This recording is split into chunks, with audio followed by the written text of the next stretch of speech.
안녕하세요. 이번 시간에는 어제 영상에 이어서 금융시장에서 리스크가 발생하는 빅스지수의 상승과 하이힐드 스프레드의 상승 시에 환율의 변화는 어떻게 이루어졌나 확인해 보겠습니다. 그 전에 어제 금요일 밤에 미국 채권 시장 얘기를 먼저 하겠습니다. 어제의 채권 시장은 한국 시간으로 밤 9시 30분에 발표된 미국 지표 발표 이후에 금리가 크게 오르면서 채권 가격은 떨어졌는데요. 5거래일 연속으로 채권 가격이 오르던 추세를 어제 단 하루 만에 절반의 되돌림을 주는 큰 폭의 매도세가 나왔습니다. 어제의 중요 지표는 미국 시간당 평균 임금과 비농업 고용지수, 실업률이 있었는데요. 전월 대비해 미국 시간당 평균 임금 상승률이 예측치보다 높게 나왔습니다. 저는 이번 발표를 보면서도 역시 지표는 귀에 걸면 귀걸이, 코에 걸면 코걸이란 생각을 하게 됐는데요. 똑같은 수치의 상승률이 나왔던 작년 12월에는 금리 인하를 선반영한다면서 채권 가격이 크게 오르던 시기도 있었고, 그 이전에는 MOM으로 0.5%, 0.6%의 상승률이 나온 적도 여러 번 있던 만큼 저는 이번의 상승을 크게 개의치하지 않았습니다. 전년 동기 대비 변화 기준인 YOY로도 미국 시간당 평균 임금 상승은 4.1%로 예측치보다 높게 나왔습니다.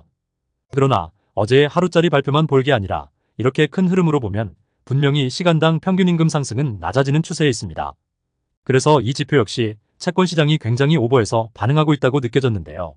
19년도 3월의 YOY 시간당 평균 임금 상승률은 3.4%였습니다. 이때는 기준금리가 2% 초반대에 불과했죠.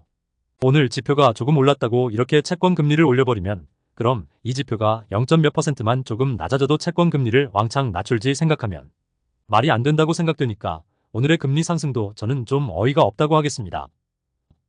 또 중요한 지표로는 비농업 고용지수도 예측치를 상회하는 27만 건으로 집계됐습니다. 물론 시장 예상치를 상회하는 수치가 발표되니까 겁을 먹고 채권을 파는 것도 이해는 되지만 이렇게 절대적으로 높은 레벨의 수치도 아님을 알 수 있습니다. 금리가 0%대에서 2%대 사이에 저금리 시대인 2015년과 2019년 사이에도 비농업 고용지수가 30만 건도 넘는 집계가 발표된 적은 여러 번 있었습니다. 이렇게 비교해봐도 지금의 수치가 엄청 높은 게 아니란 거죠. 어제의 발표 중에서 제가 제일 중요하게 봤던 지표는 실업률이었습니다. 어제 이후로 미국은 드디어 2년 만에 실업률이 4%를 찍었고 레벨도 2년 사이 최고치를 찍고 있습니다.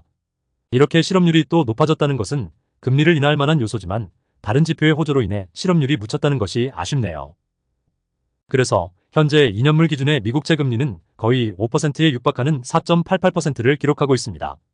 저는 24년 들어서 2월과 4월 사이의 금리 상승으로 채권 매매에 대한 입장을 금리가 크게 내려갈 때까지 기다리는 매매에서 고금리 유지 전망이 좀 더 오래 지속될 것으로 보고 2년물 기준으로 금리가 5%를 찍거나 육박할 때마다 채권 비중을 늘리고 금리가 베이비 스텝 수준으로 낮아지는 추세를 보이면 거의 절반의 비중을 축소하면서 가져가는 식으로 입장을 바꿨는데요. 이런 트레이딩의 장점은 결국 금리가 오르락 내리락 하면서 다시 5%로 돌아와도 수익 실현한 부분이 있기 때문에 이득을 보는 구조지만, 단점은 작년 3월의 SVB 뱅크 사태처럼 시스템이나 신용리스크식의 채권금리 급락의 경우에는 저런 대형 추세를 먹지 못한 채로 비중이 축소된다는 것입니다. 그래서 향후에 다시 채권금리가 내려갈 때는 이게 단순 물가나 고용지표의 하락으로 금리 인하 조그마한 수준을 선반영하는 건지, 실리콘밸리 사태처럼 시스템과 신용리스크의 위험으로 대형 추세의 하락이 나올지는 정말 시장을 유심히 지켜봐도 파악하기 힘든 부분일 것 같습니다. 그럼 오늘의 주제인 금융리스크가 발생할 때 환율은 어떻게 변했는지를 함께 확인해보는 시간을 가지겠습니다. 어제와 마찬가지로 빅스지수와 하이힐드 스프레드를 기본으로 보고 거기에 달러인덱스와 우리나라의 환율을 같이 볼 텐데요.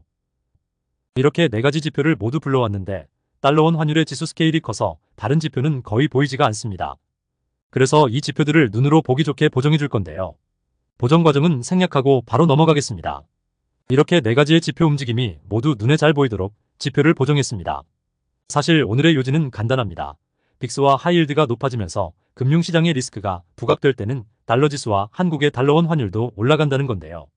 어제처럼 몇몇 구간을 자세히 보면서 살펴보겠습니다. 처음으로 볼 구간은 2008년 금융위기입니다. 선이 많아서 헷갈릴 수도 있는데 빅스지수와 하이힐드 스프레드가 높아지면서 위기가 찾아오니까 같은 기간에 달러와 우리 환율도 올랐던 걸 알 수 있습니다. 어제 유럽 재정위기와 미국 부채 한도 협상 난항으로 신용등급이 강등됐을 때 나스닥 같은 주식시장은 하락을 했다고 했죠. 달러인덱스와 한국의 환율은 반대로 올라가는 모습을 확인할 수 있습니다. 2018년의 무역 분쟁 심화와 코로나 사태, 2022년 이슈는 한꺼번에 같이 보겠습니다. 그리고 보정을 했어도 스케일 비교 문제로 잘 보이지가 않아 빅스 지수와 하이힐드는 빼버리고 달러와 우리의 환율만 보겠습니다.